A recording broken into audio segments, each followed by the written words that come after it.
transforming it from peripheral activity and bolted and as an important job of production.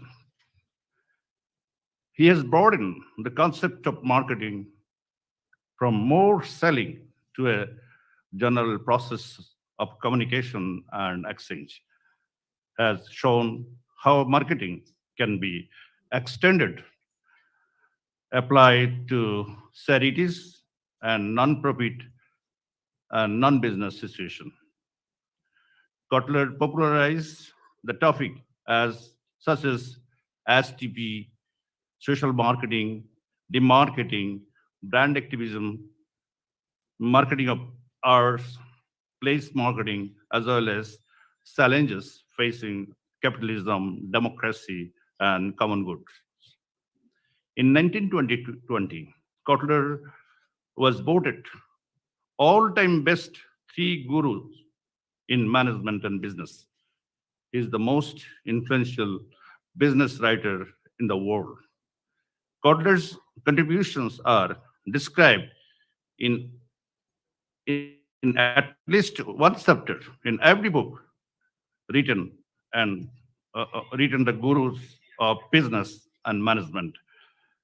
He continues to be an influential figure in marketing industry and sought after consultant and speaker around the world. And today is the 92nd birthday of Mr. Philip Kotler. We are gathered here in this occasion to wish him happy birthday to Mr. Philip Kotler. Thank you, everyone.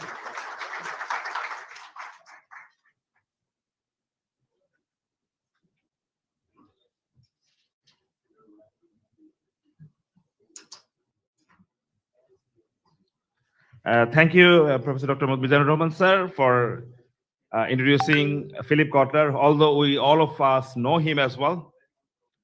And in the first slide of Professor Harmawan,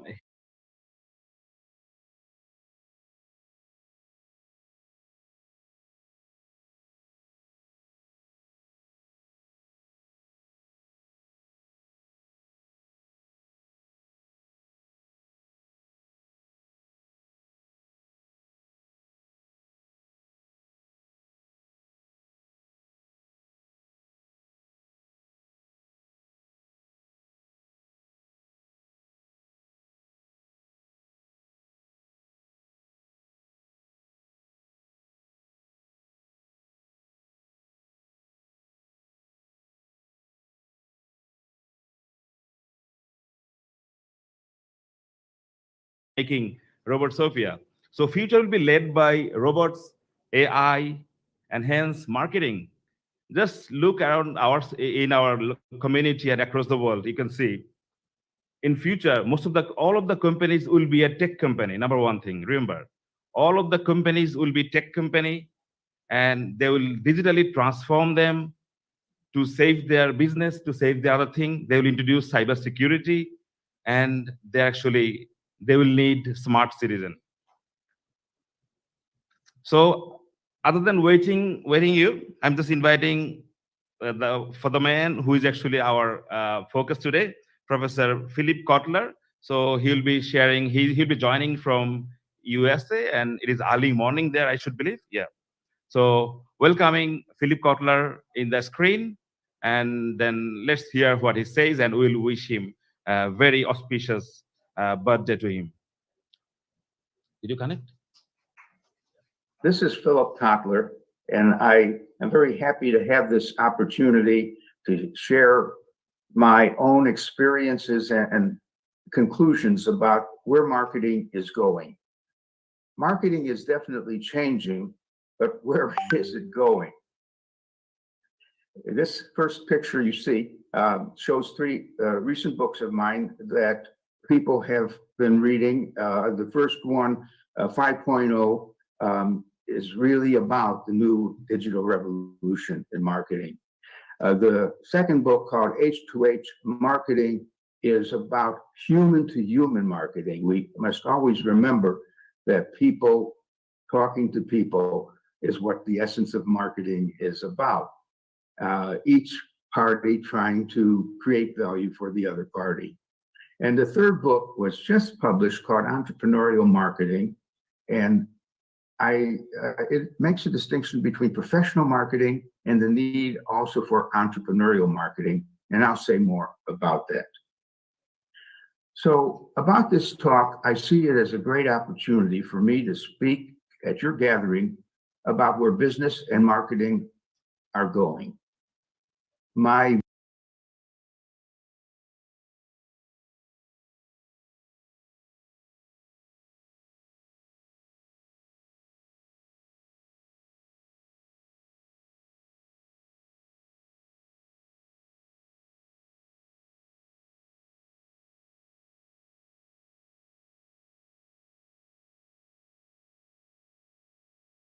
view of how marketing is changing is a personal view, but I hope it will be an insightful view. I will comment on four things. First, what might the world look like that we are moving toward? Two, what will be the purpose and contribution? Three, what will be the purpose and contribution of marketing?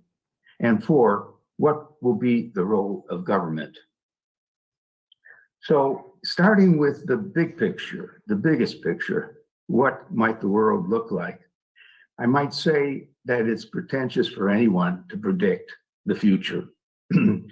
I can only quote the great Mahatma Gandhi, who said, the future's going to depend on what we do in the present. Our own choices will.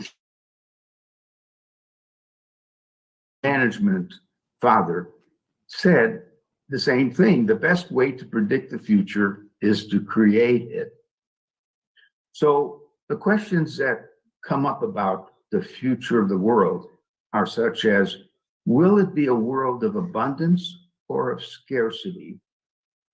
Or to go further, maybe it will be a world where there's abundance in some parts of the world and continued scarcity in other parts, which we have now, and perhaps we can get more of the world abundant. Another question is, would it be a world of peace or war?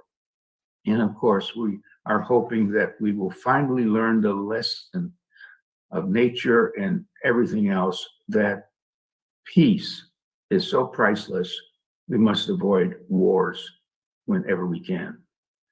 And third, will it be a world of opportunity or one of dread and suffering?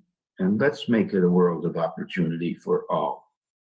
Now, one final remark about the world was Woody Allen's remark. I must say it's kind of gloomy.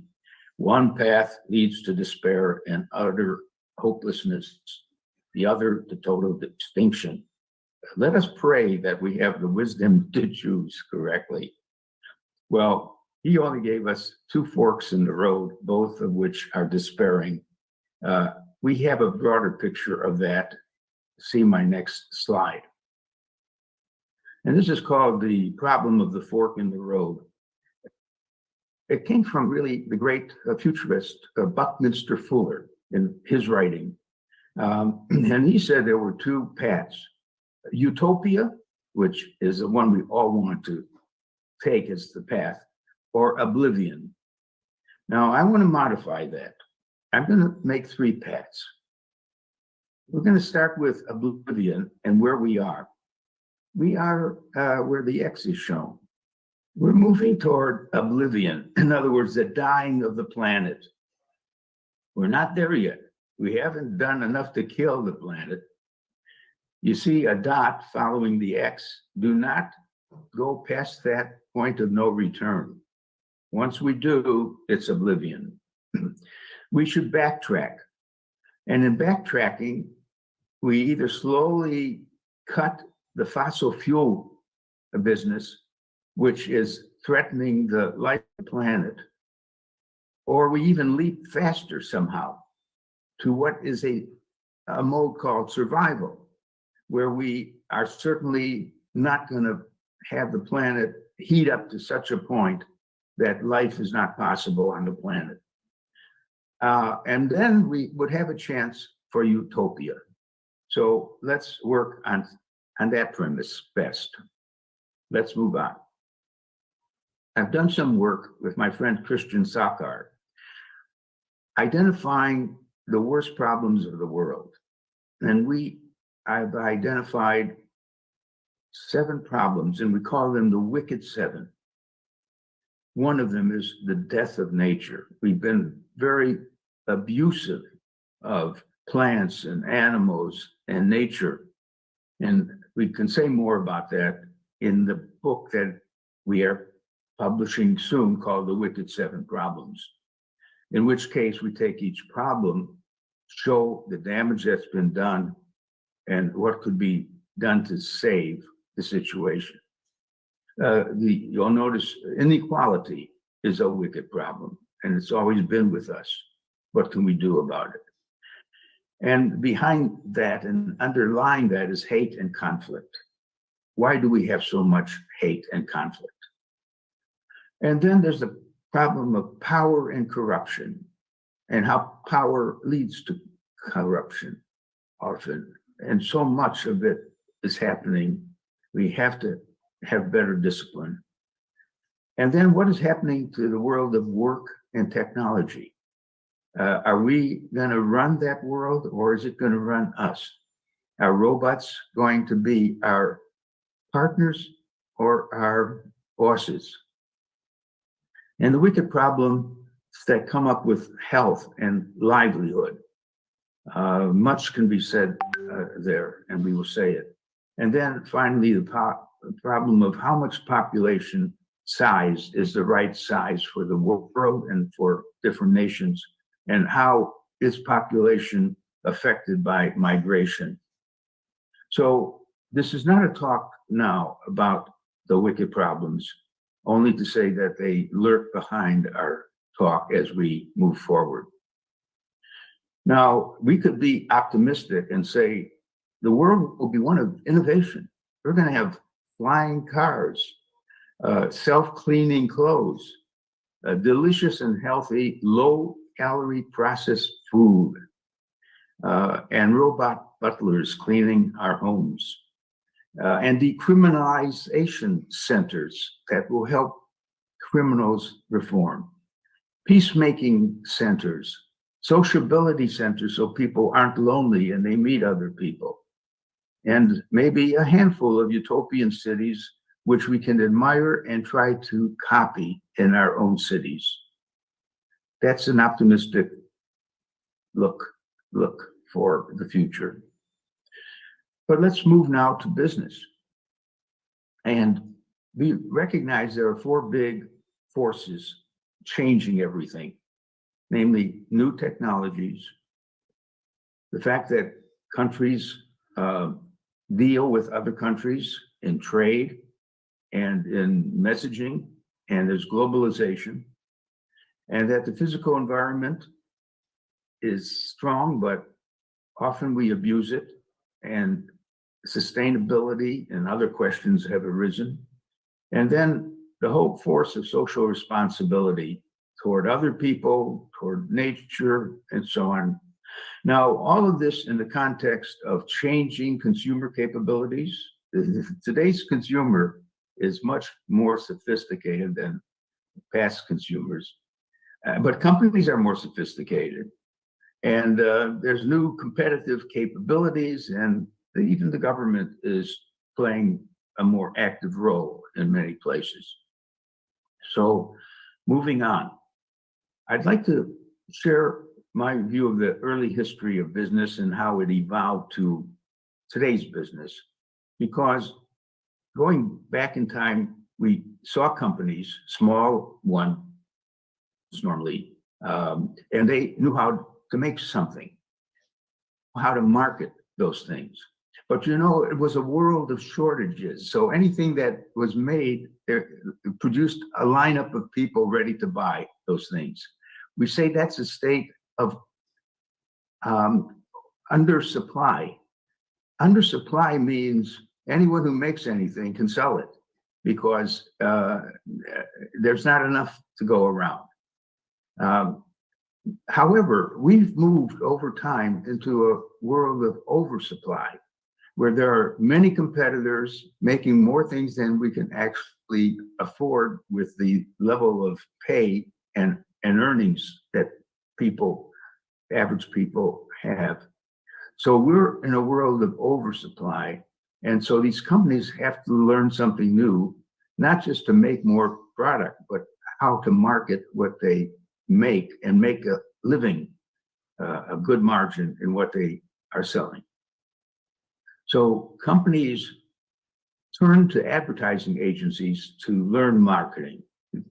And what they really learned was a distorted view of marketing, as if the whole thing is about an ad, a powerful ad, getting someone suddenly to know about a product, feel good about that product and buy it.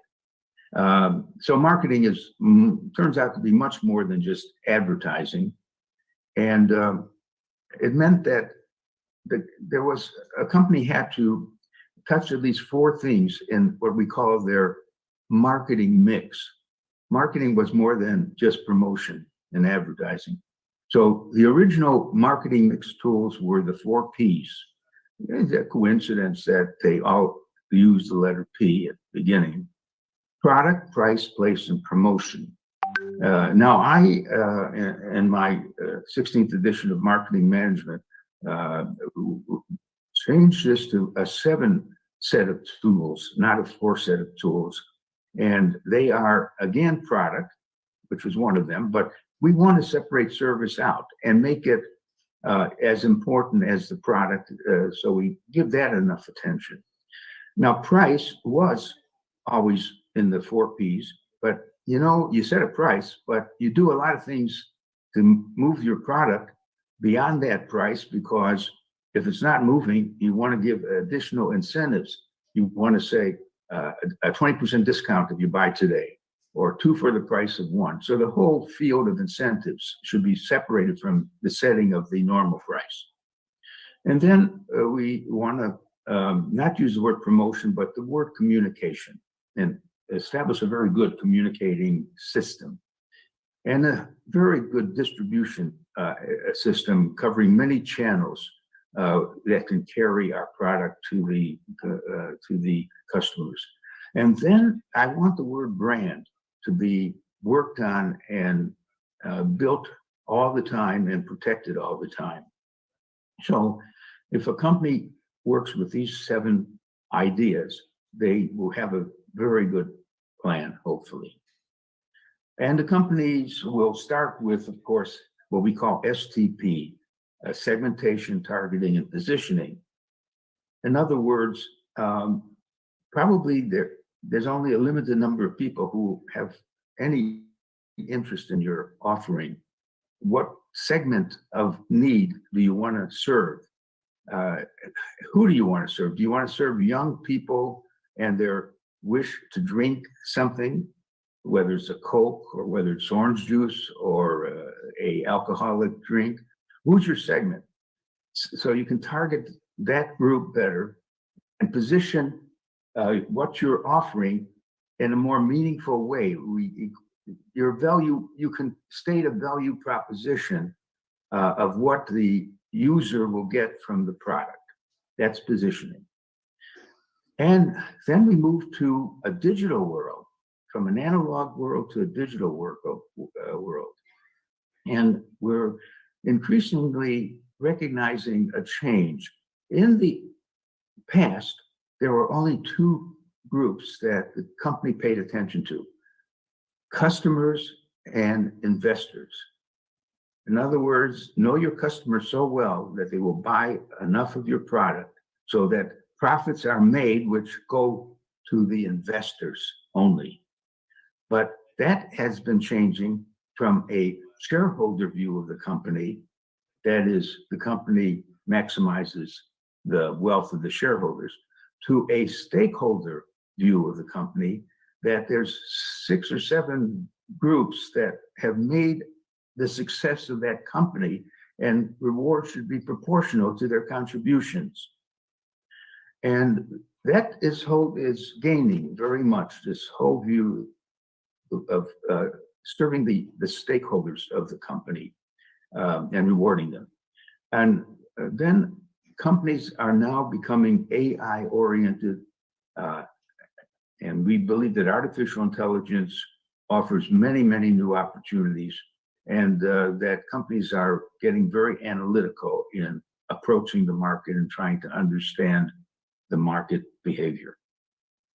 Okay, so wrapping this up, the world is changing at a fast rate. It's destroying old businesses that did not adjust, and it's forming new big companies all the time. And businesses therefore need to change with changing market opportunities. However, too many companies do not change. They might not recognize changes or have the capability to change. Too many managers focus on existing procedures and bureaucracy. In other words, they are professional people running the company, but that's not enough. You need to also be entrepreneurial. And I'll make more of that point about the difference between being a company with professional marketers, and I say that is not enough. They must also have entrepreneurial marketers, and I'll say more about that. So let's ask two things. One is, what are the business characteristics in the post-COVID world? And then we'll turn to what are the customer characteristics. So first with business, I think you will agree with the following. More companies are vulnerable to disruptors. Disruptors come along with either a lower price for the same product or a product with more features than the present firms are offering. So disruption is something every company has to worry about being replaced by a better offer in some way, either lower cost or more value created. So you got to list as a company, ask your people to sense what the possible disruptors might be, because the message becomes this: if you're going to be disrupted, you should do the disruption to yourself before the others do it. Another thing, more companies collect detailed consumer data, and they apply what we call machine learning to produce actionable marketing insights. That's why you take all this data that you've collected to get a better understanding what prompts a customer to decide on your brand instead of the other brand. And we're making progress in getting insights that way. Third, more startups will emerge to do direct-to-consumer marketing. We call it sometimes DCM, where some startup firm decides that there are consumers having a need that is not supplied well by the existing shops or online services, whatever. And in fact, the invention of online made it possible for startup firms to get the names of consumers who have a certain need, and these startups can place their offers directly to consumers who do not have to go to a shop buying a standard product, but who will buy their new startup product. So this is challenging store-based marketers. And as a result, online sales are growing faster than in-store sales. Is it possible that we won't need stores in the future because everything could be ordered for direct delivery to the customer? We'll talk about that. Brand building requires more than traditional marketing tools. Yes, advertising is a very big input in brand building, but there's much more involved in brand building than just advertising.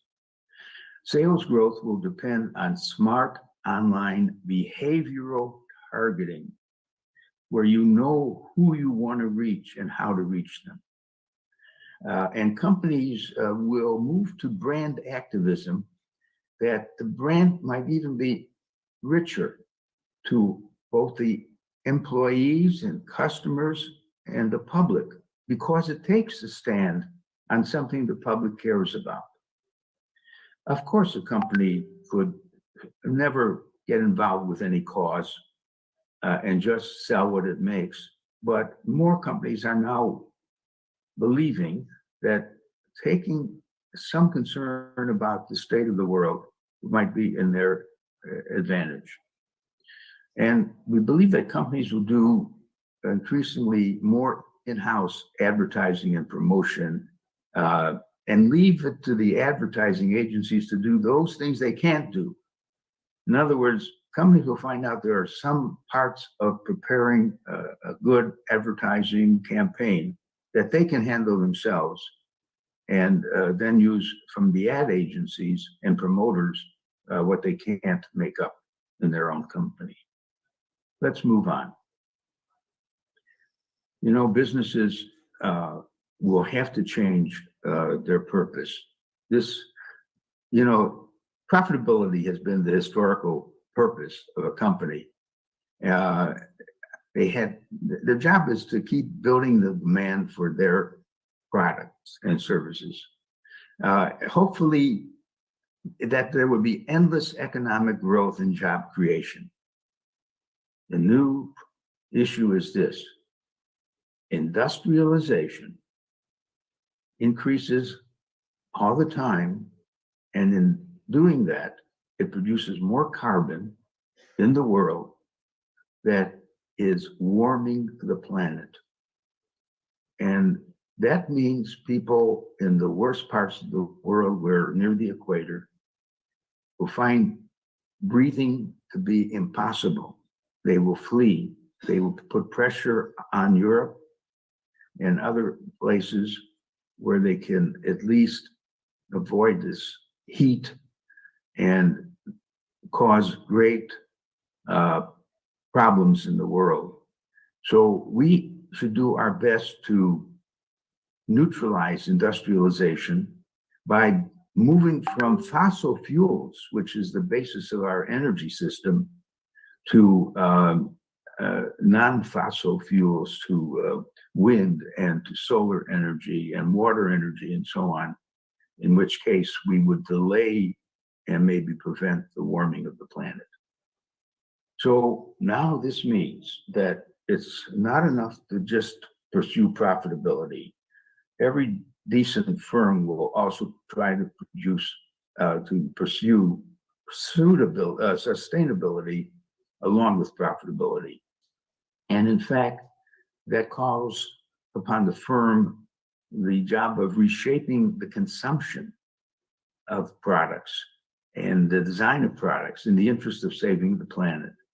I'm not saying that we're going to move to degrowth as a major theme. In other words, the degrowth of population, the degrowth of bigger economies. No, it could be just maybe about slower growth, more rational growth of the world economy. And does sustainability impact profits negatively? I would argue the opposite, that the firms that have taken to heart real sustainability have learned so many things about waste and how to use and reuse the same resources again and again. And those firms are practicing what we call circularity. They are letting resources be used again and again. We say recover, reuse, and recycle existing products and resources. Use water more carefully. Minimize the use of packaging and especially reduce the use of plastics.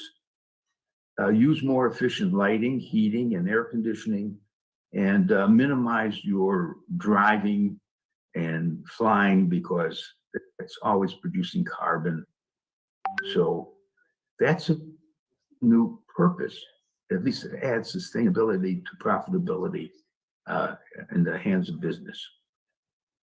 By the way, in terms of taking a cause, some cause that your company might believe in, we have evidence of many companies that have identified a cause.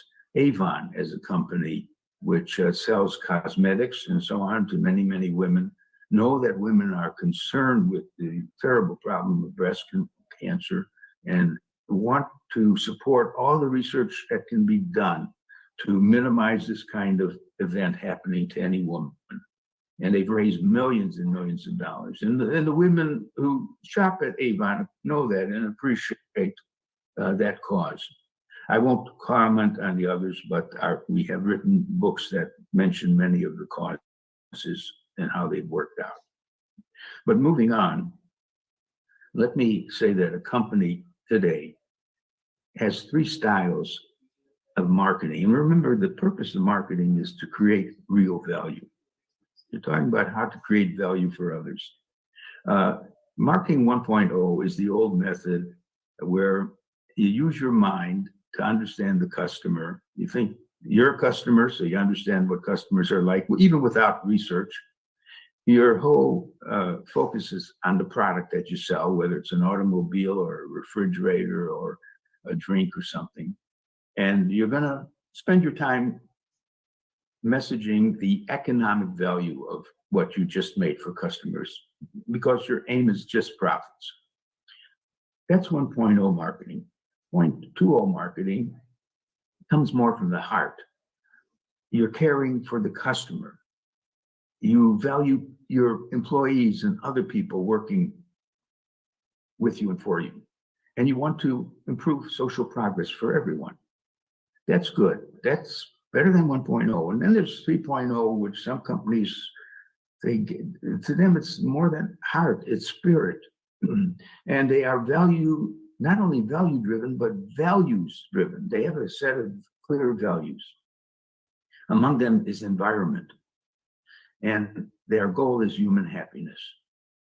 So the question is, where's your company now? Is it a 1.0 or a 2.0 or 3.0 company? Where do you want your company to be? Now, if you're millennials, you probably want your company to be at least 2.0, if it's only 1.0 in its practice. And why? Because you feel more proud of your company for being caring of the job they're doing. And you would have to spell out the steps you would take to get the company to move from 1.0 to 2.0 or possibly to 3.0. A book that I find very useful to cite, and many of you have already used the book, and I think it's in the second edition now. I wish I had written that book, written by three wonderful scholars, called Firms of Endearment, which is a fancy way to say companies that people love. Firms of Endearment. And the scholars studied companies and found 25 companies that consumers would say, I love that company.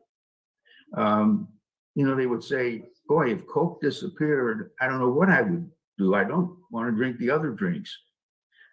So in different ways, these were 25 companies.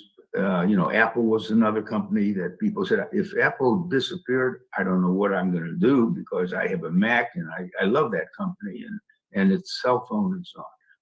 So what they found out is all 25 companies that customers love were stakeholder driven, not shareholder driven, which I alluded to. And these firms of endearment were highly profitable and they outperformed the overall market's performance by a 9-to-1 ratio over a 10-year period. In other words, they outperformed all of their competitors. And at these companies, employees were happier, more motivated, more loyal, more innovative. The suppliers were more profitable and environment improved in all of these communities. So the evidence was that stakeholder capitalism is superior to shareholder capitalism.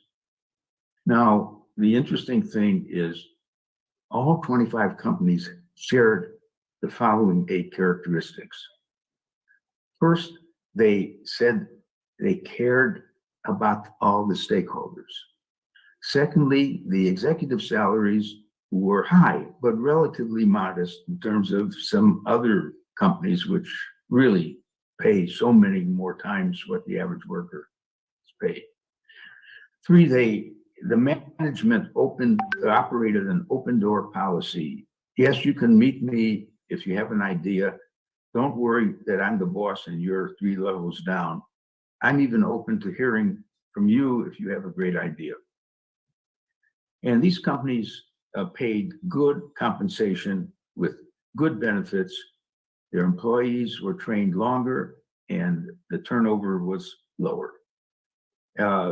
Even in choosing workers, these companies wanted to choose people who were passionate about creating value for customers.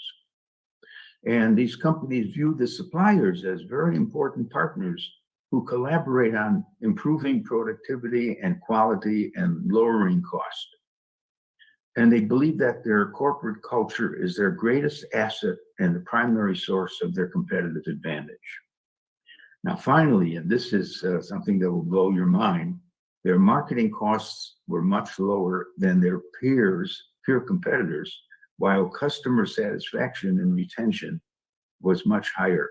Wow, you mean to say that these companies don't have to spend as much? Why would that be? Well, clearly it's because most of the broadcasting is being done by who? By their satisfied customers, by word of mouth. These companies have created customers who become advocates of the firm and introduce in ordinary conversations. Oh, if you're buying a car, you better look at CarX. That's a great car. So much of the work is done without buying it. So we're beginning to realize that in spite of having advertising, in spite of having a sales force, most of the work of creating a strong brand is done by the customers who are so excited by the company that they broadcast for that company. Well, let's move forward. So that I said basically that marketing's role is to be professional cheerleaders in part, and there's much more. We want the marketers to be entrepreneurial in the sense of being visionaries, of having a vision of what's possible, always spotting new opportunities, comfortable taking some risks, and trying to build networks around their business that will continue to support the progress of the business. And that the aim of marketing is, of course, to sell the products, but on the broader way, it's to improve lives and the well-being of customers, employees, investors, and other stakeholders.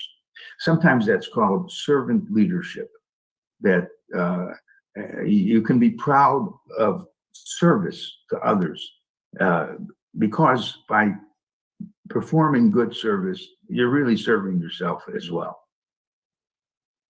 So the role of marketing, let's look at it more closely. Marketing is clearly a driving force in an economy.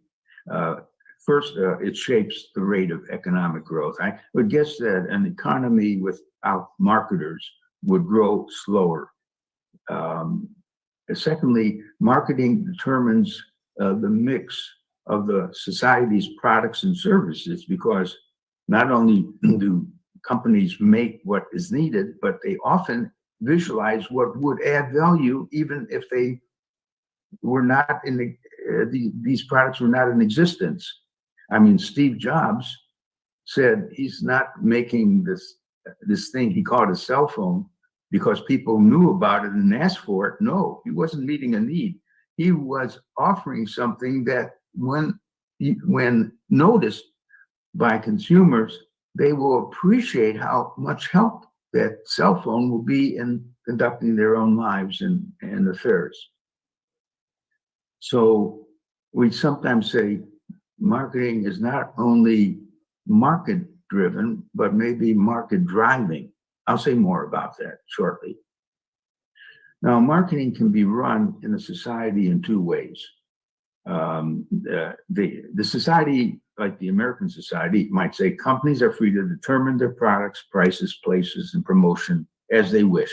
Free. That's called a free state of marketing with very little regulation and so on. Or the government may set a lot of rules to guide marketers to make the right decisions. The rules can be very restrictive or they could be very broad. I created the following rules that might guide marketing practice in the society.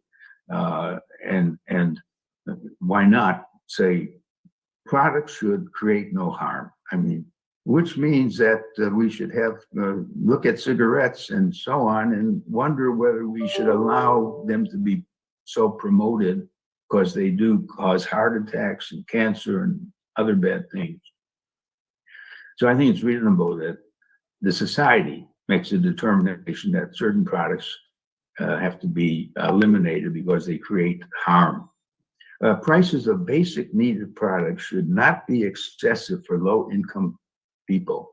I mean, bread, everyone needs bread for survival. And if the prices of bread keeps going up, it puts such pressure on low-income people. So a good society would make sure that basic needed products by low-income people are affordable. Not only that these basic needed products are available to every location where there are low-income people. And that promotion should be truthful and not high pressure or all the time high pressure. It should be truthful and effective. And a brand should not attack other brands so much as focus on its own virtues. And one can develop a set of rules for a nation that's starting out to want to guide marketing practice. These would be some of the rules. But what is marketing today? Marketing has become applied economics. So that's its father, economics. But it's a mix also of social science and the economic theory and organizational theory. That was what I set out to do in my 1967 book, Marketing Management, to make marketing based on these foundations. And it's a force that shapes our wants and lifestyles. And it undergoes continuous change. To show that, I use a story that happened.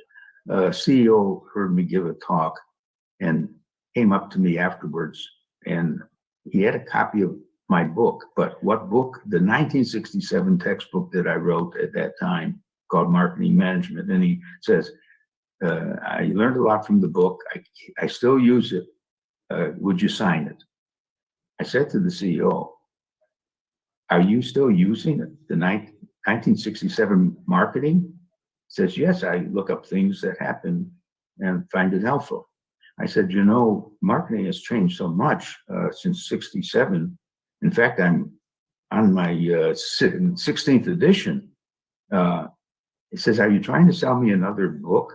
I said, yes, because if you want to know anything about brand equity or about digital marketing or things that really count today, you got to recognize that marketing is not the same as geometry. I could teach you geometry that was taught back 2,000 years ago and there would be no change in the subject. But marketing changes every period. In fact, we wrote a book called Marketing 4.0, then Marketing 5.0. We're now working on Marketing 6.0 because every few years, new things happen. Anyways, and another thing about the future of marketing, buyers will be able to select best brands without resorting to advertising or sales people.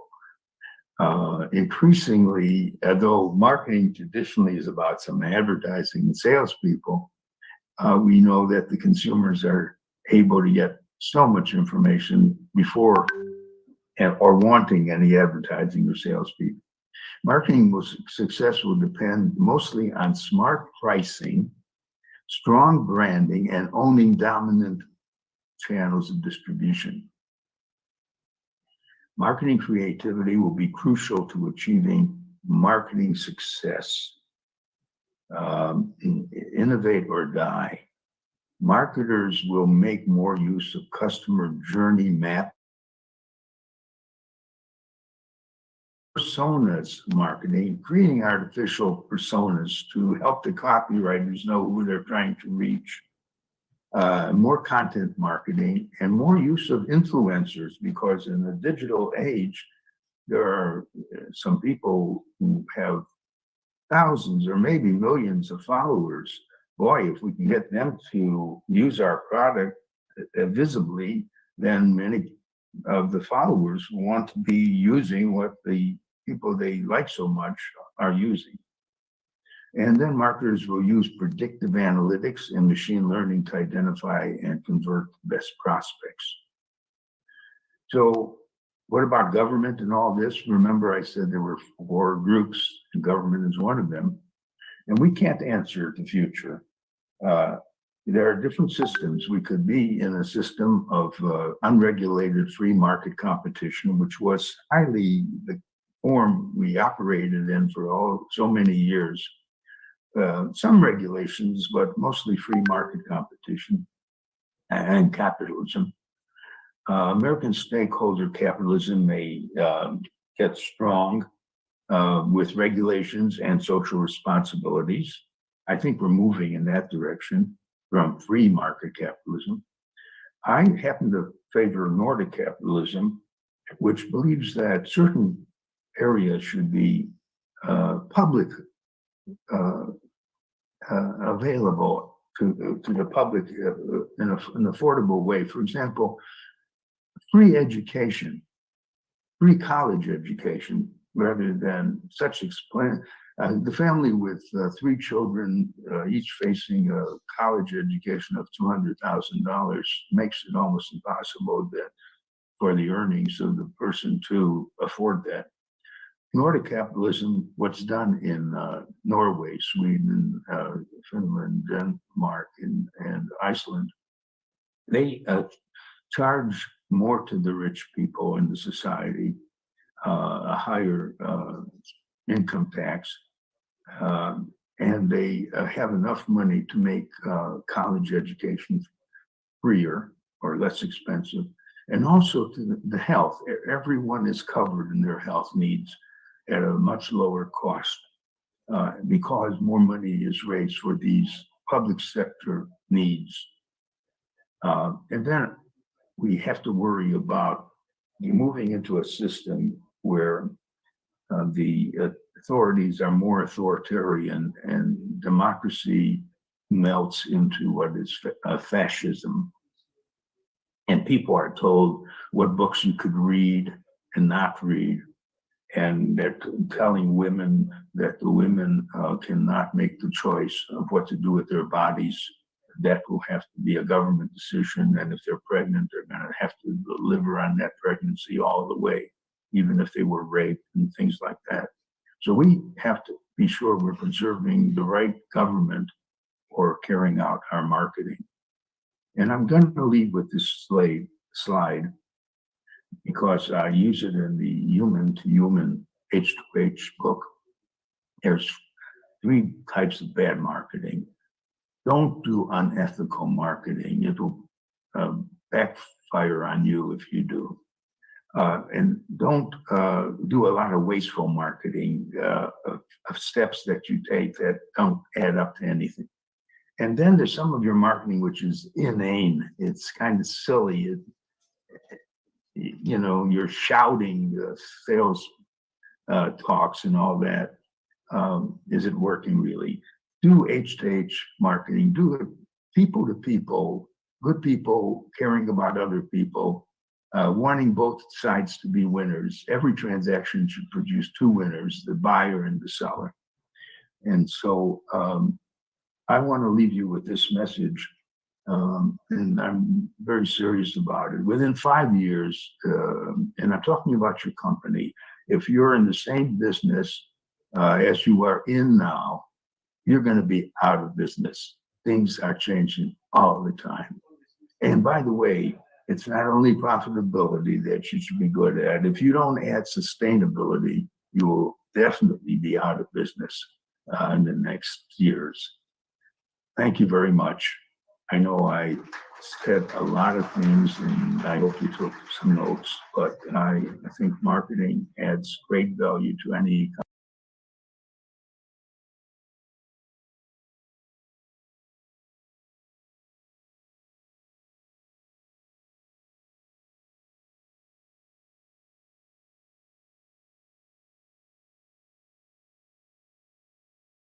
And our Faratano sir, Raj Bhai, Sharif Bhai, and our Professor Mizan sir. So please join here and please let's celebrate.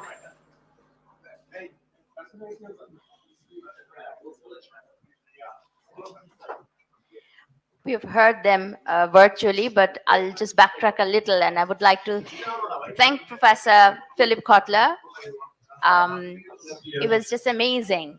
What an amazing, insightful session. Thank you so very much, Professor Philip Kotler. Surely we will take these learnings to enrich our future endeavors. We will now gather for a momentous occasion here at ULab as we celebrate the professor's 92nd birthday with a cake cutting ceremony. This is a special moment to pay tribute to his immense contributions and express our heartfelt gratitude for his invaluable teaching. I would like to ask Professor Imran Rahman, Mr. Nazim Farhan Chaudhary, Mr. Rohan Somavansa, Mr. Amir Abdul Wahib, and our respected faculty members of ULab to join the humble cake cutting ceremony. Please give a round of applause to them.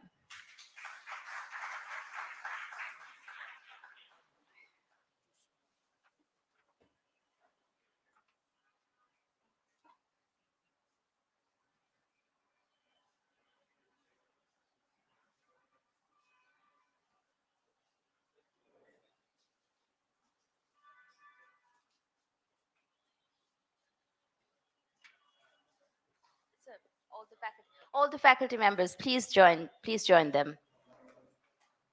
Our esteemed guests for today's event.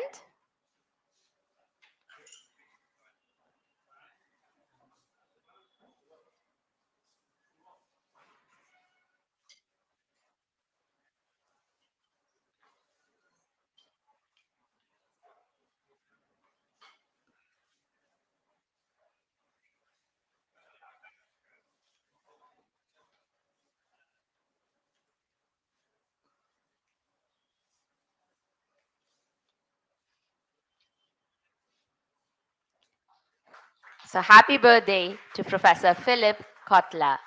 It's 92nd birthday. We are very blessed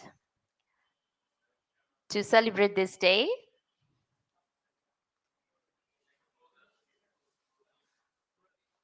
Those who can't see the cake, it's a beautiful, I don't know the flavor because it's butter frosting. It says happy birthday, Professor Kotler by Pran. So thank you very much, Pran, for the beautiful birthday cake.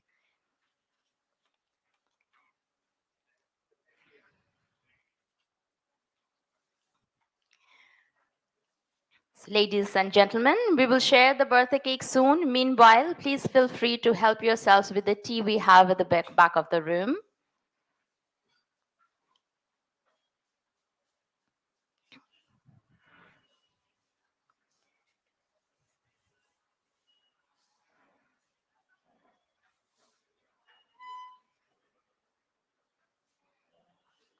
We will soon move to our next session.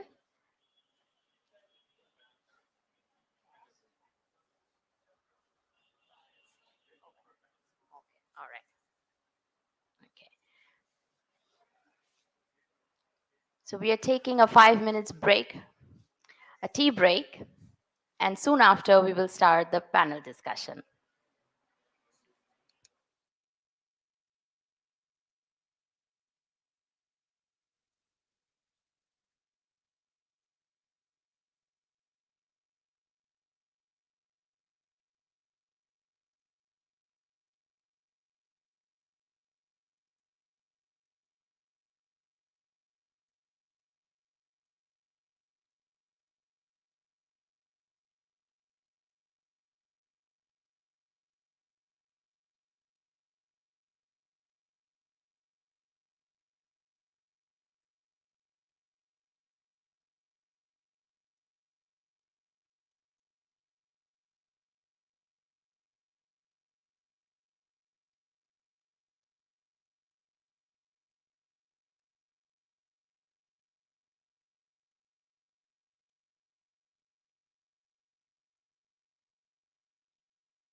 Hello, hello.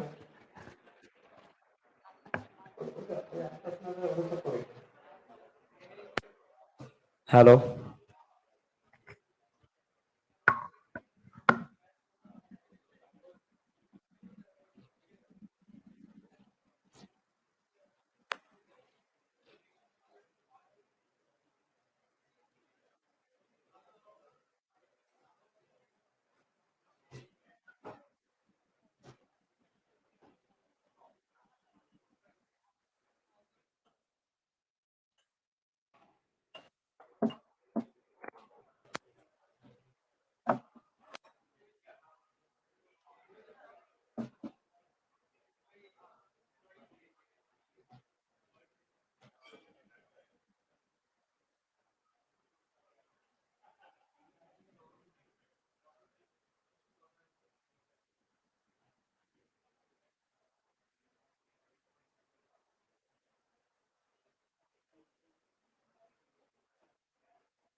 Ladies and gentlemen, moving on to our next segment.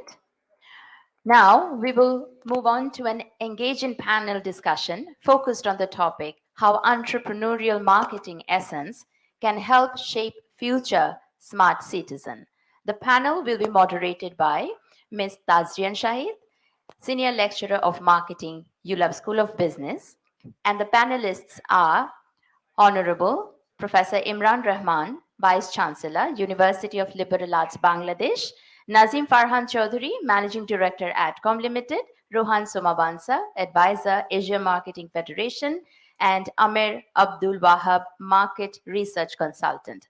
Together, they will explore the role of entrepreneurial marketing in fostering the development of smart citizens who will drive the future of our nation. Please give a big round of applause for our panelists.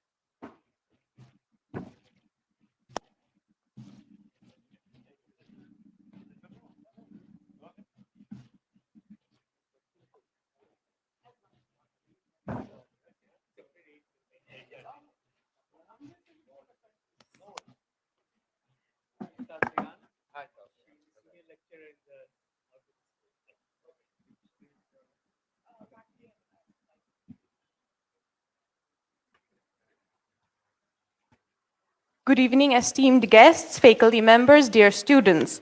A warm hello and welcome to tonight's panel discussion, which is set to explore how entrepreneurial marketing is going to help shape the present youth into future smart citizens so that they in turn can shape a smart economy and a smart Bangladesh.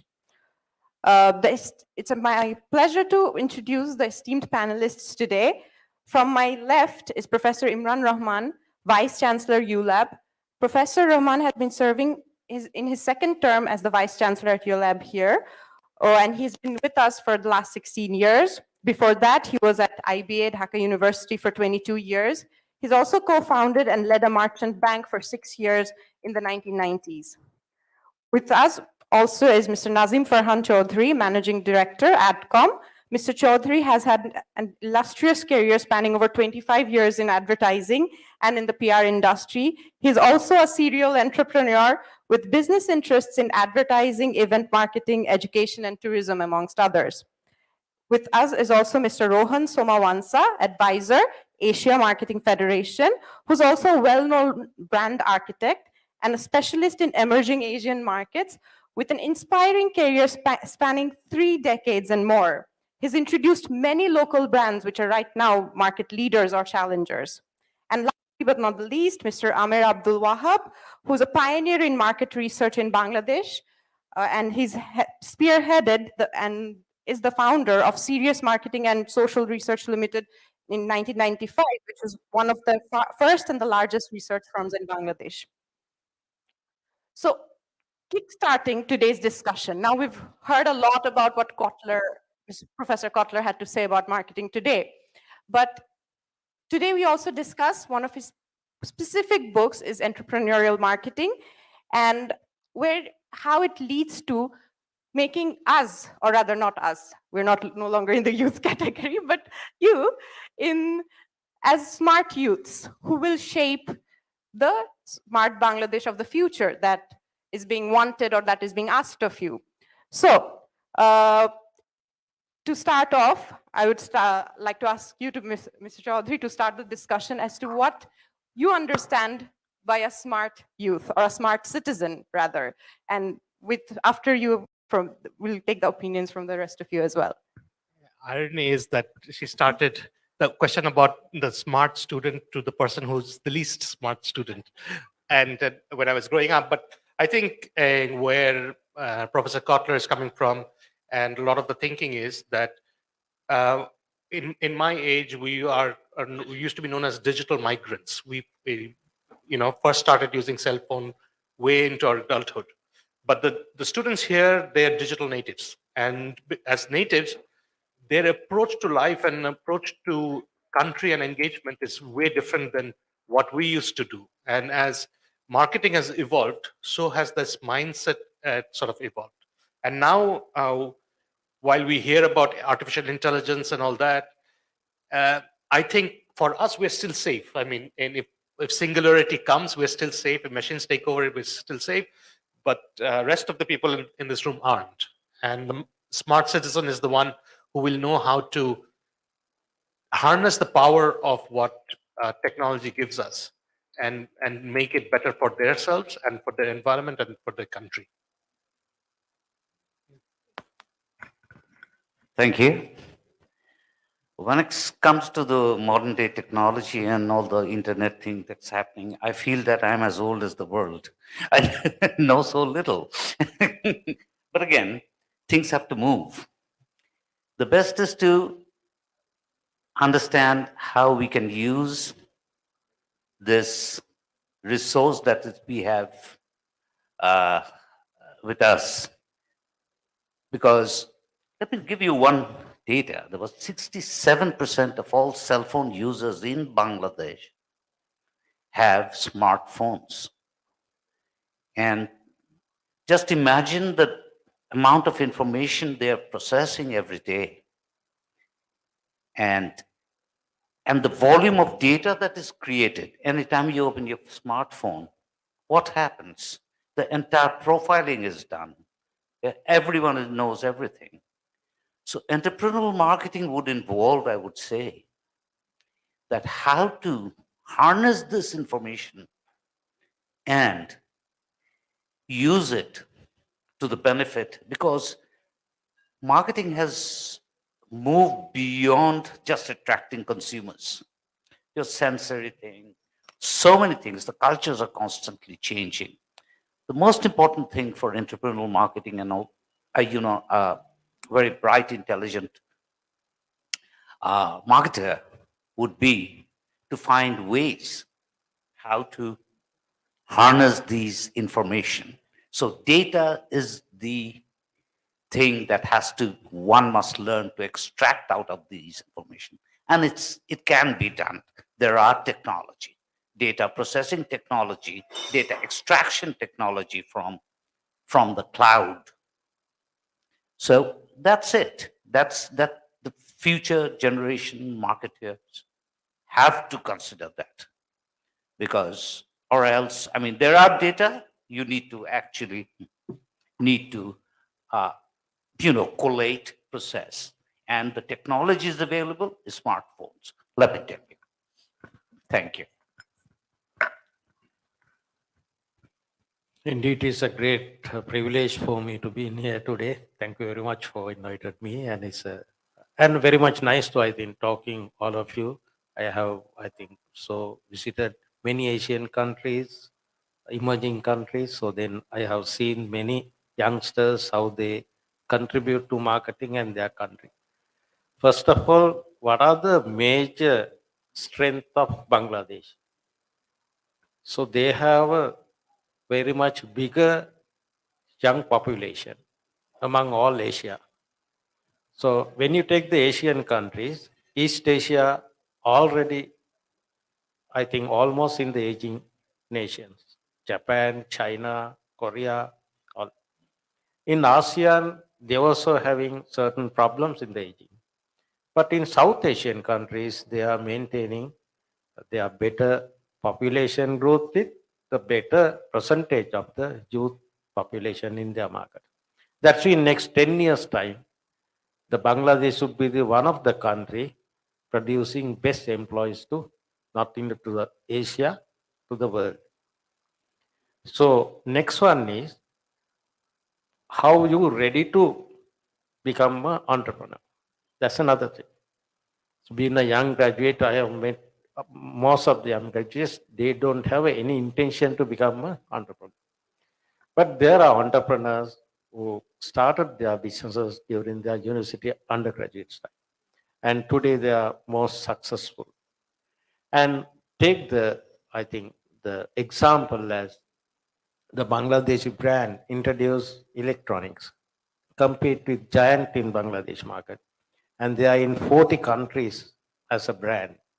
So those are the learning experience to all of you. And then you have to match your capabilities with the 2041 vision, the smart society, and how you can contribute as an individual and how you can contribute as a society and as a team to fulfill these objectives. And also current per capita is 2,500 range. Right? But according to the vision in 2041, it will increase up to 12,500. That means it's a developed nation's one of the characteristic. So then how you can contribute, how you can bridge the gap by doing all these things, entrepreneurial thinking, out of box thinking, and I think enlightening your creativity and how you can contribute to, I think, develop more and more solutions to country in practical manner. I will tell one example because this example is unique and most of unknown. Japanese having most cavity issues in their teeth in the world. So one young graduate, set of young graduates, they found the same time one area in Japan producing apple more soft. They found that some apps and through these apps and the apple eating, they can take the photograph from their mobile and automatically these apps send these photographs to the closest dentist. And dentists provide some solution to these people. See the very young team of undergraduates find this. Today it's become a billion business in Japan. So this one idea. There are so many out of box thinking you can create to the solution. You can find the solution. Innovation is no point, I think, without having a solution for the current issues. So I wish most of you all will contribute to the 2041 goals by contributing by yourself at entrepreneurial marketers. Thank you. Thank you. What was the question? Oh, right. So the question is, what do I understand by the term smart citizen? Well, actually, I would kind of take the discussion away from technology because in order to be a smart citizen, there are some basic things I think which would be required, particularly of young generation. That is being aware of your rights as a citizen. So you can't suddenly jump without knowing the building blocks up to the technology. Yeah, you might be able to do things with your smartphone and other things, but what will you do with it if you don't know about your role as a citizen, about your potential as a citizen to do good to use yourself, your family, your community, your country, and what rights you have as a citizen, particularly when we are talking about a democratic society. আমরা কয়জন জানি যে আমাদের সিটিজেনশিপের রাইটসগুলি কি? কতজন জানি যে আমাদের যে চেরিশড আমাদের যে what do you call it, the সংবিধান কি, কনস্টিটিউশন, রাইট? ওখানে কি রাইটস আমাদেরকে দিয়েছে? Right of free thinking, right of free speech, এগুলি কিন্তু একটু জানা দরকার, because we live in a time যখন আমাদেরকে অনেকে অনেক কিছুই বলছে, but do remember, and you also have to have an understanding that the country you live in is yours. We are the citizens, or collectively the citizens of our country, and we have collectively decided, okay, since we can't all run the country together, ekta company moto, we are the shareholders of the country, and we have elected a certain board of directors, right, to run the country for us, who are accountable to us. এইসব basic জিনিসগুলো আমার মনে হয় জানতে হবে before you can, use smart technology to play a part. Hopefully, you will play important parts in taking our country to where we want to take it to. Thank you.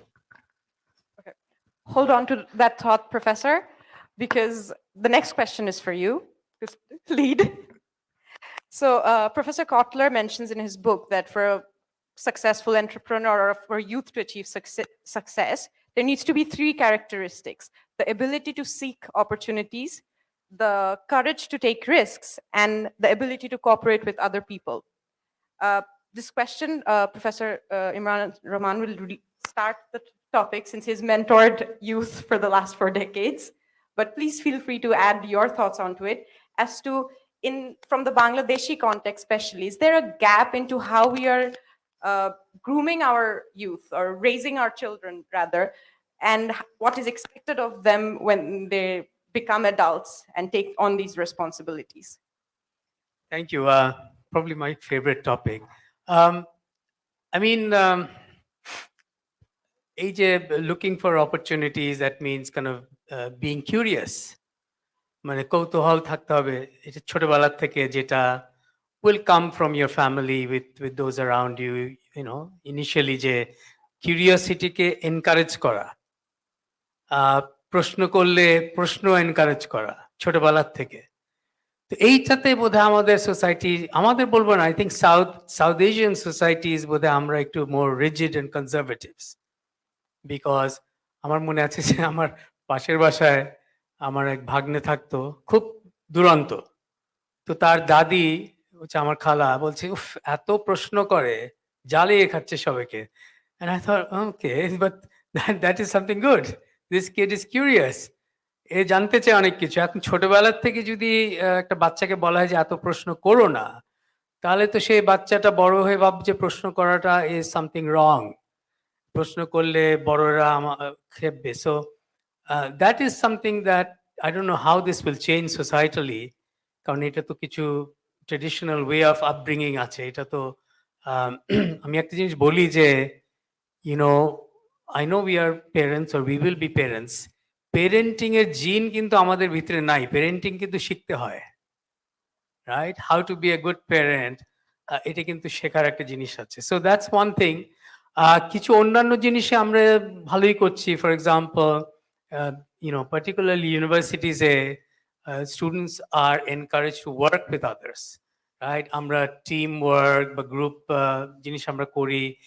This is an excellent start. এটা অনেক সময় কিছু কিছু school থেকে শুরু হয়, এটা আরেকটু আগের থেকে শুরু হলে আরো ভালো হয়, একেবারে প্রাইমারি স্কুল থেকে, instead of teaching them to be always working individually to look at a problem or look for answer. So I think কিছু জিনিস এগিয়ে যাচ্ছে এখন, যেহেতু মোবাইল ফোনের যুগ, ইন্টারনেটের যুগ, আমরা অনেক কিছু কিন্তু মানে once we are of a certain age, অনেক দেশের অন্যান্য সিস্টেমস দেখতে পাচ্ছি। সো ওখান থেকে শেখার কিন্তু প্রচুর সুযোগ আছে। And the cell phone that you have, this powerful device, really you can learn anything. মানে আমার যদি আবার একটা ডিগ্রি করতে হতো, বোধহয় আমি ইউনিভার্সিটিতে যেতাম না। আমি নিজের টিউটিউব মিলে নিজেই একটা কারিকুলাম ঠিক করে আমি নিজেই বোধহয় করতাম, and probably I would learn more, যদি আমাকে আমার বাবা মা বা আমার টিচার একটু সাহস দিত যে তুমি কিন্তু প্রাইভেট টিউটরের হাত না ধরে শিখতে পারবে। আমরা কিন্তু সবাইকে কম্প্রোমাইজ করে দিই ছোটবেলার থেকে যে আরেকজনের হেল্প লাগবে শিখতে বা বুঝতে।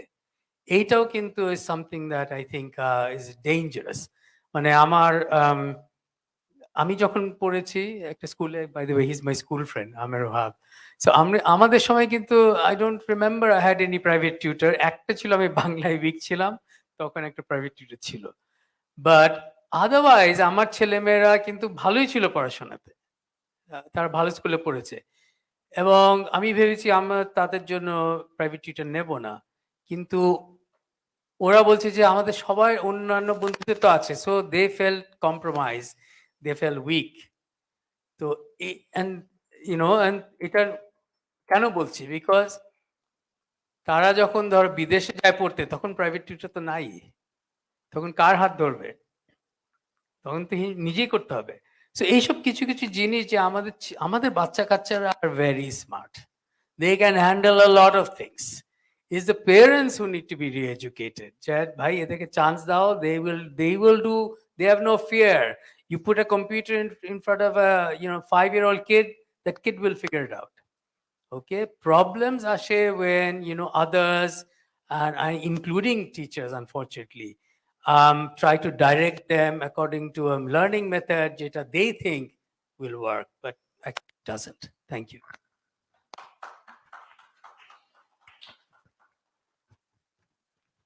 Mention about the risk taking, right? There's entrepreneurs, one characteristic is they are risk takers, they are visionary, they have a long vision. How it meshed to Bangladesh, that was, I think, your problem. And I think I also agree with the Professor Imran, and we should have mentors for young people. So, say example, when we ask them to take a risk, but all bunch of people, they will do same business and they will not find the opportunities in blue ocean, they will find opportunities in red ocean, then they will not succeed. They will all doing me too businesses, say restaurant business, they all do restaurant business. But how they find the opportunities in different, very rare opportunities in the market. That's the most important thing. Please find the mentors. That's the most important thing in countries like developing countries like ours, the senior people, because we started the program in Sri Lanka and Indonesia. There are senior people, they guide young marketers. So one senior person guide at least 5 undergraduates how to become good marketers, how to become entrepreneurs, and finally, how to become a good CEOs. So marketers are not good with the numbers most of the time in some subcontinent. But with the number-driven marketer, always can lead the company because of his ability. So those are the things we have to look at. And at mentioned that 67% of the smartphones available in the market. So now this formal segmentation almost died. Now you have to create the communities. So best example is Donald Trump create his own community, not the segment. So then community do the needed thing for him. Like there are many brands now started that. So then you all can start building the communities. So then communities easily is a two-way kind of a communication, and you can do wonders and the miracles through communities. So think about that aspect and find your own mentor or senior person to guide you when you're doing things. Thank you.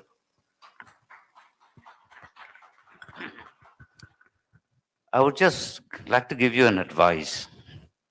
While the session was on, I walked around, went out, and came back here, and I saw many of you were on your cell phone. Well,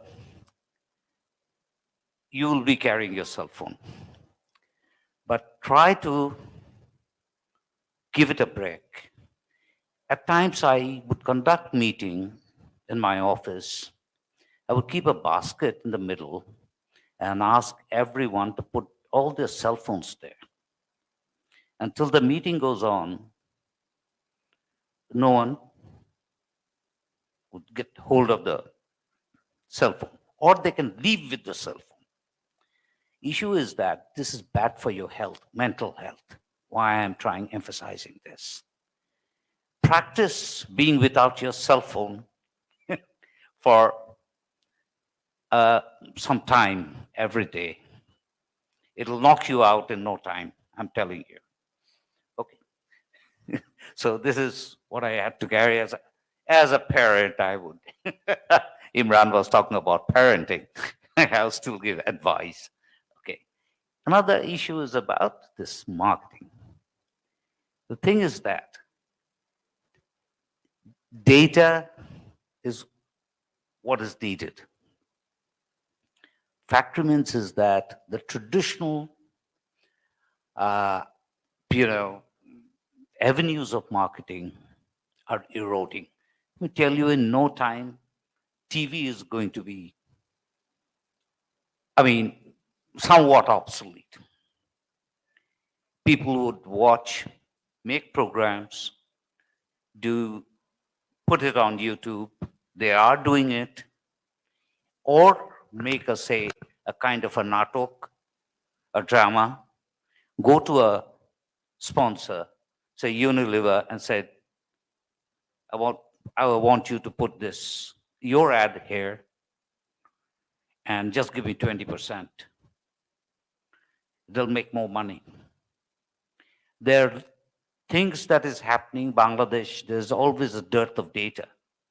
But now there are data mining tools, data mining a technology, but only that as marketers, as researchers, you've got to pick those up, learn those to find better ways to understand your consumers,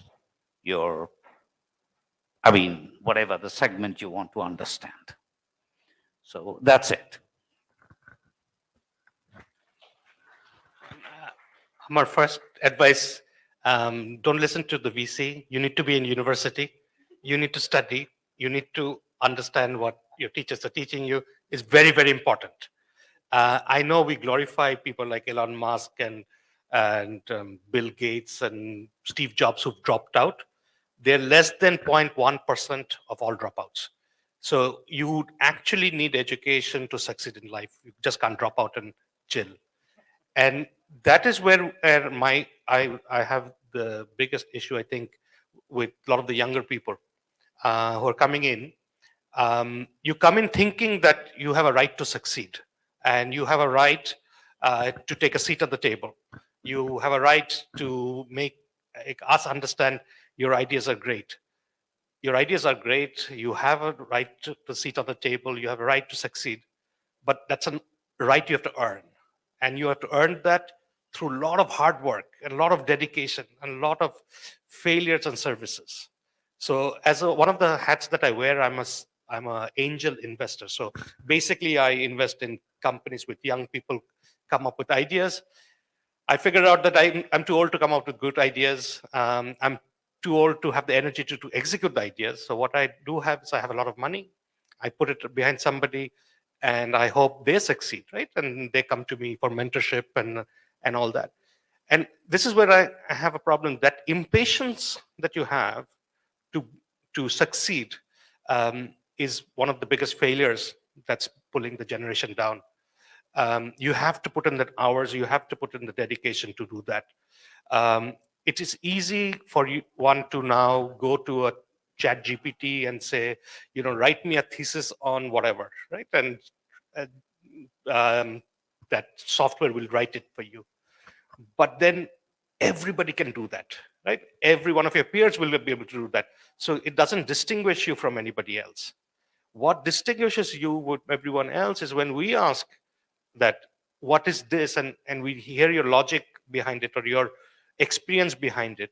And that's what makes a difference. So the smart person is the person who knows they have a problem and they know how to solve it. They might not, well, that they need to solve it and they have some ideas on how to solve it. And then they can collaborate with others on how to solve that. And I think in this, the entrepreneurs that we've found who have figured that one out, are going to be very, very rich and successful within years.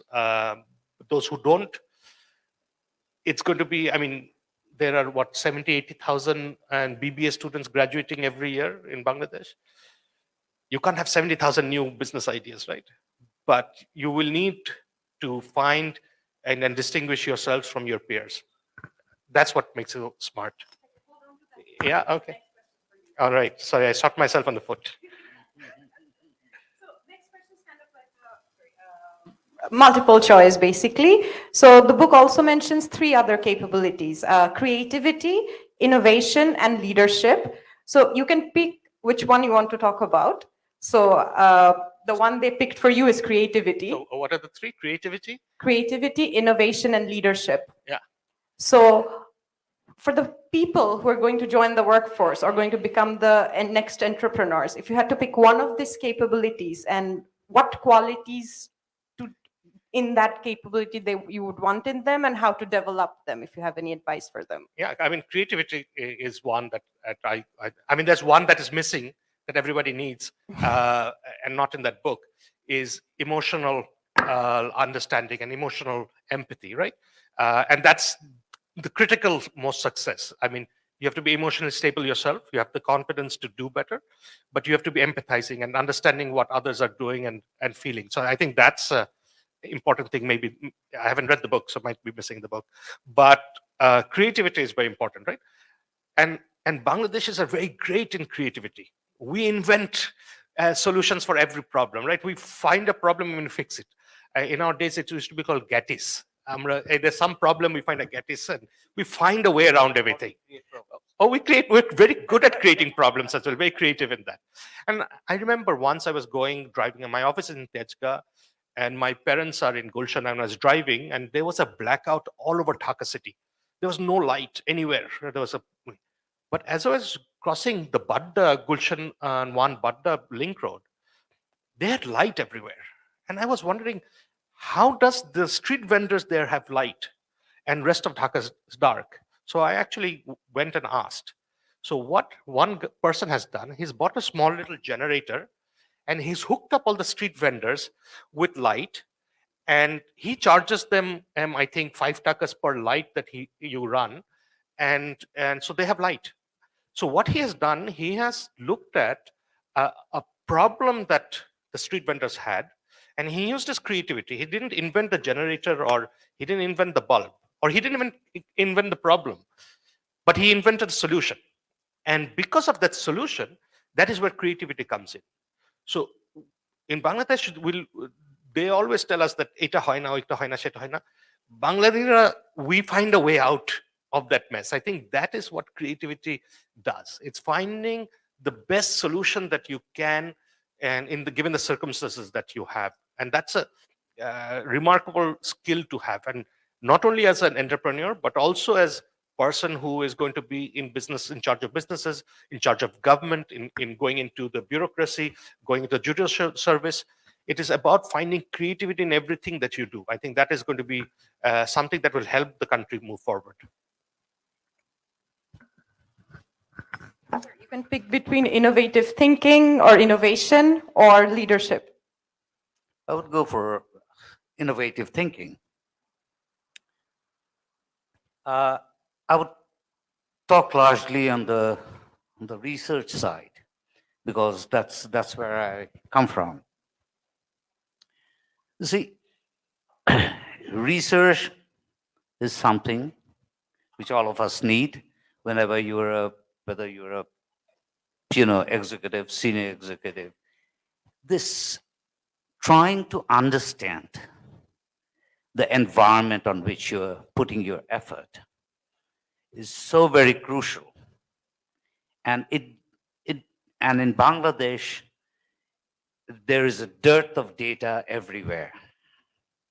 So what you've got to create or do is to get information and work on it. When I started my business, there were so many companies who really thought that, okay, why do we need research? We are selling.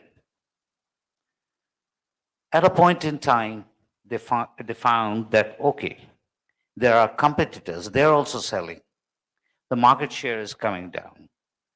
So then, since in the 1920s, yeah, I actually, all of a sudden, there's been a jump of local entrepreneurs who are doing well, and they started seeking information, seeking our service in research. Just, why do you want to know? They said, oh, the other person is doing better. And everything was sales driven. They used to count their sales and everything. I said, no, don't do that. Retention of customers mindset you've got to understand. So there are so many ways you have to work on not only the customers, the selling process, all these things. I mean, there's the interesting things that how today over the cell phone, people are making sales pitch.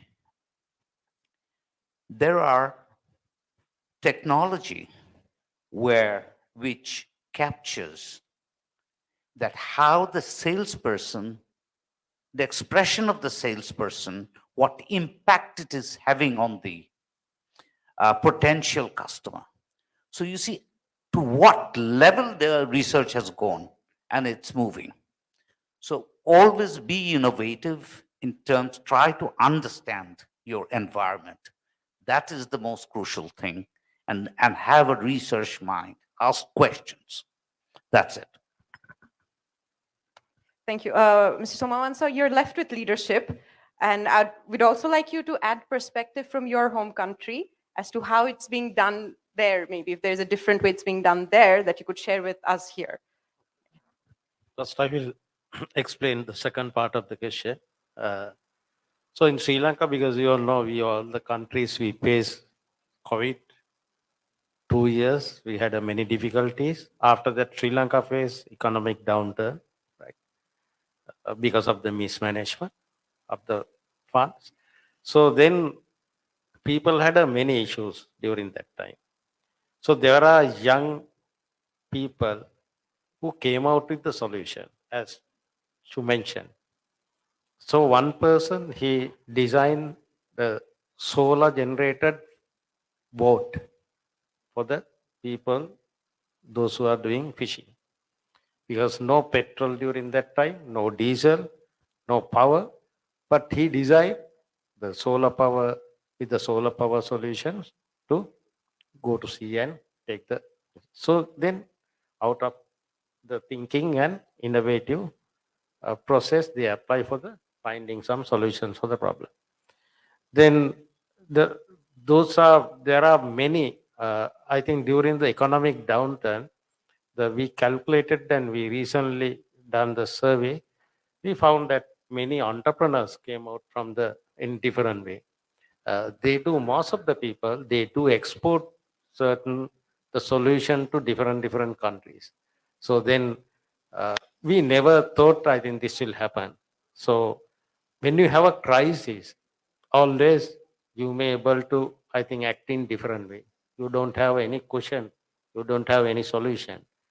So this is one example in country, and like almost it is similar to Bangladesh. We also have a internet penetration in most of the 80%, 90% in the country. But as you mentioned, because people till the economic downturn, the internet not used by many youngsters for the finding solution. But during economic downturn, people found out many solutions for the problems they are faced. And this is one. And other thing is we have a shortage of dollars. We have to import many things. So people try to export very non-traditional exports. So we known as, I think, good for the various spices. Uh, Even people try to invent, there are value-added spices. And today the US market, and there are very big markets, they are getting very big orders from these young people. All the young entrepreneurs. There are large number of entrepreneurs. We got country with, say, example, I'm closely working with Indonesia. Indonesian economy highly depend on the SMEs, entrepreneurs. They are providing 98% of the employment from SME. So that's why, because this country is having a different kind of an economic direction. So likewise, even Bangladesh contribute SME sector to their economy in future, very much bigger. Definitely, they will able to achieve their smart goal in before then 2041. We also have a plan to achieve the same status because we want to achieve the developed nation status in 2048 in Sri Lankan context, because we got freedom from UK from 100 years ago, 1948. After 100 years, we want to achieve the developed nation status. So there are many initiatives going on. I hope by next year and 2025, we'll able to, I think, show the results. In your first part of the question, leadership. Leadership might define in many ways, but we all have a leadership in our mind and our soul. So we are not using those capabilities in our leadership. So we have to create vision, our own vision. That's the most important. So when I interview most of the young graduates, undergraduates, uh, they are not having any vision. Most of them, even this region, they don't know what they are going to do in next 5 years time. Even after graduation, they don't know what they are going to do. So that would be changed. And also, they should not depend on the parents. They should find something to earn. There are many ways to earn by doing different kind of part-time jobs. There are many opportunities today open with the IT sector boom. So that is number two, that we should have a vision.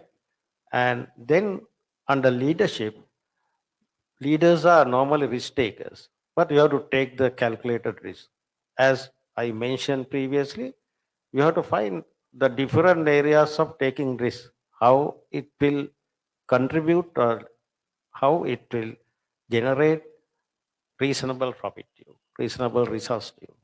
So these are the two areas I would like to very much emphasize, because with my understanding, most of the youngsters not having these two things under leadership.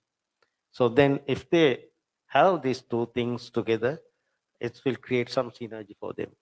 Thank you. Thank you so much. Professor Rahman, if you could just sum up the three categories: creativity, leadership, and innovative thinking, and your thoughts. Boy, actually, dinner samne ache, so I'm going to be the most unpopular man now. But you can start actually while I talk. But I think just to echo what others have said, including Farhan, that there is no shortcut, right? আজকে সকালে we had our freshers orientation, and we had Shikho.com. Have you heard of Shikho?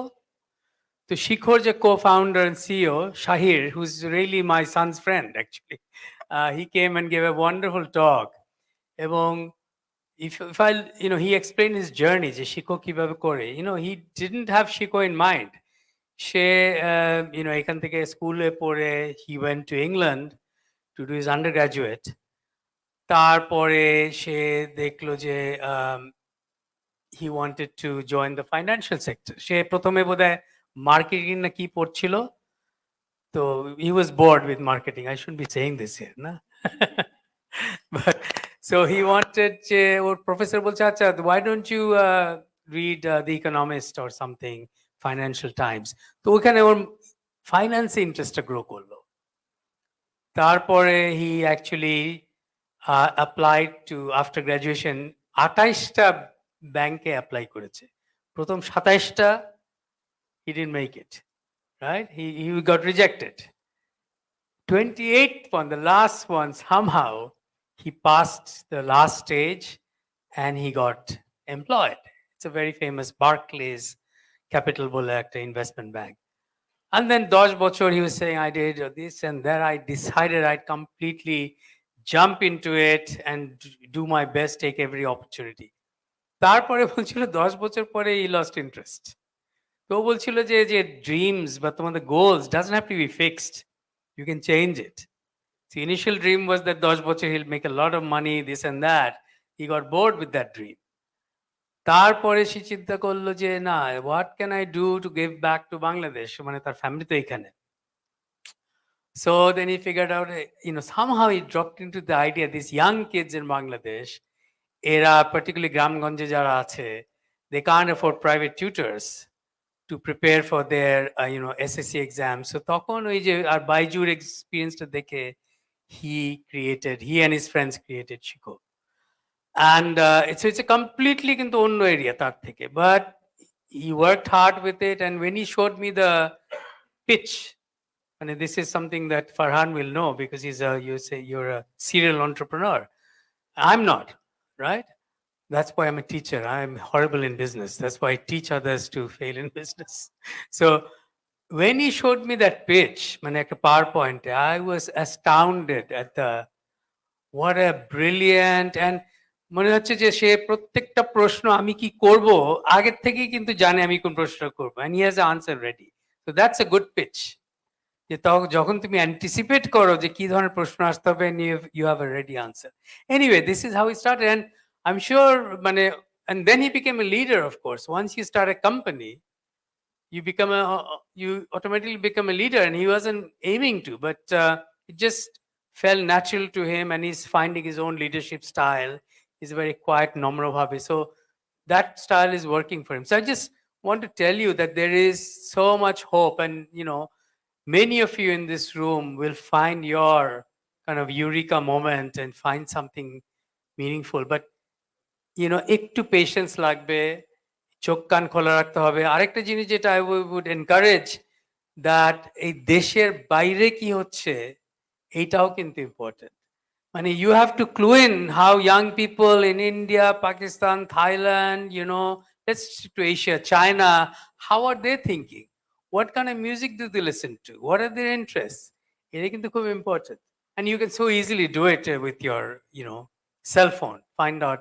It's খুব important কিন্তু curiosity, because you'll be competing with them as well, by the way. Particularly in this day of remote working, your job in Dhaka may be taken up by somebody sitting in, I don't know, Thailand. So ওই লেভেলে কিন্তু একটা global একটা young people that you have to tap into that, because you can contribute a lot. আমি একটা simple জিনিস শেষ করি যে why I think it's important for you to meet young people from other countries, and I experienced that myself. সেটা হচ্ছে যে you really don't know how good you are until you meet somebody from another country. And then you say, hey, I'm just as smart as he is, right? I know all the things that he does. So এটা কিন্তু একটা reaffirmation. It gives you a lot of confidence.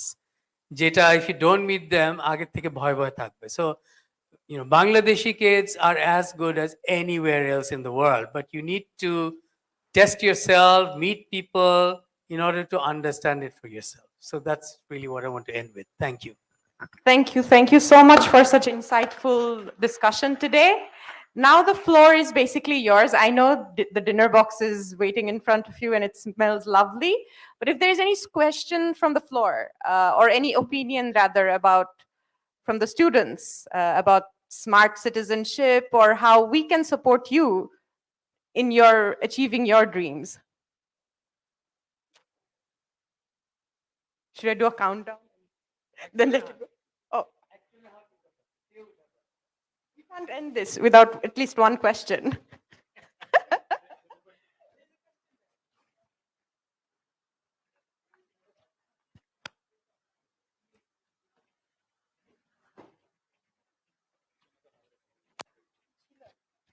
Should I stand here? Hi, everyone. Thank you for your informative session. I totally enjoyed it. I learned a lot of new things about the creative process and how everything works and what entrepreneurial marketing really means in this day and age. But my question is more about how being a smart citizen will actually affect people who really need it. For example, people who aren't aware of how marketing works and how we can access people in remote areas and such.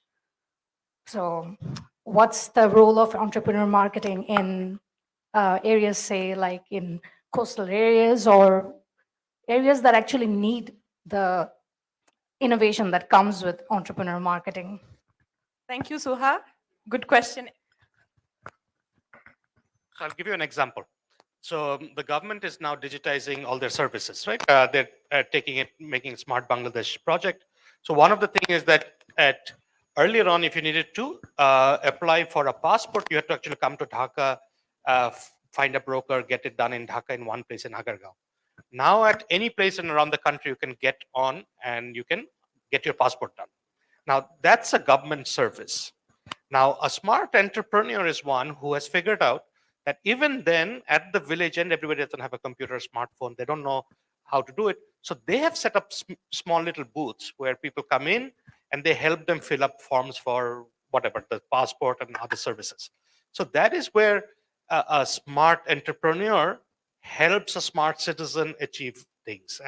And what we're saying is that by becoming a smart citizenship, like what Imran Bhai first said, by knowing what your rights are and your responsibilities to the country, you can ask questions, you can ask demand services. Then if everybody's demanding services, then it makes the country much better, right? So if you're demanding to your local TNO that these are your rights and you want that, and if that person gives, if that TNO or she gives you that, and she would have to give that to other people as well. And if this TNO does it, that TNO has to do it. If that TNO has done it, then 10 other TNOs have to do it. So a smart citizen will be a multiplier, impactful person who will help the country move forward. Sorry, did I answer your question? Yeah, super. Thank you. That anyone else? Any more question? Thank you. I was just trying to make a comment, and Nazim Bhai actually touched it regarding empathy. Because what I'm struggling with in my class, we give them data, they know how to kind of collect data, but data without empathy doesn't make any sense. And I'm not sure why we are struggling. The two things that I'm really struggling with, there are a lot of students here of mine who are directly from my class. Their ability to get surprised, they don't get surprised at anything, and their lack of empathy. Because I often tell that even if I bring Bill Gates in front of you, don't get surprised. And if you don't get surprised, how do you learn? That's my query is, and where are we making mistakes? That's my question. That is it.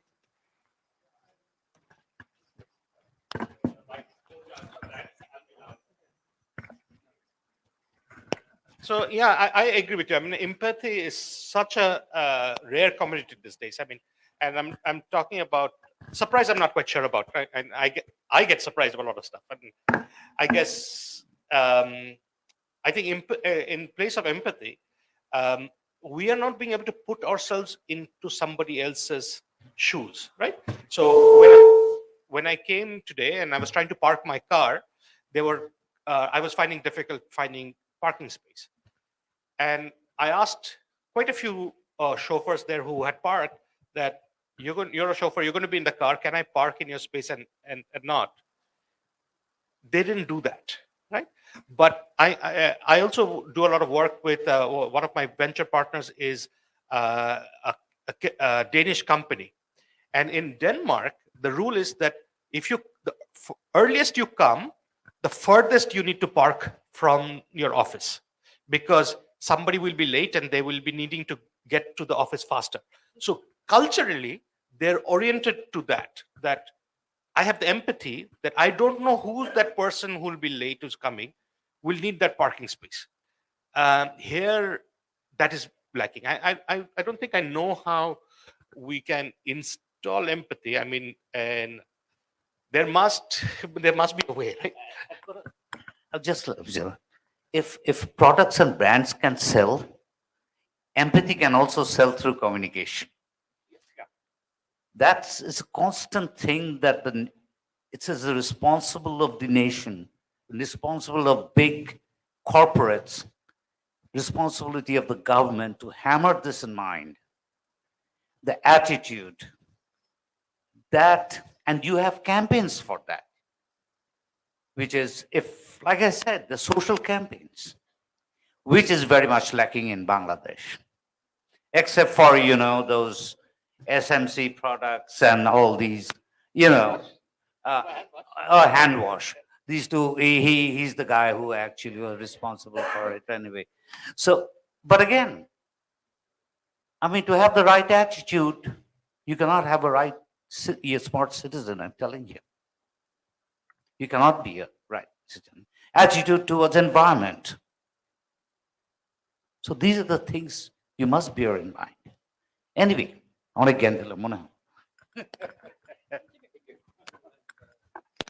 will add one thing. The one thing is the values. I think not the empathy, it is values of the society. So then we have to create the value, or we have to remind our values. We have a good values as the Asian, especially the South Asian. Culturally, we have a good values. So then we have to, I think, introduce to the youngsters. Some are not, I think, known about our cultural values. So then when they, I think, mix with all these things, so they will become a good citizen. I think good citizen first, and then smart citizen, then will, I think, able to create smart citizen. Any more questions? All right. Thank you so much. Thank you for the questions and thank you for the insights. This brings us to the end of the panel discussion. I'd like to call Arzu Apu to close the program. Thank you. Thank you so much.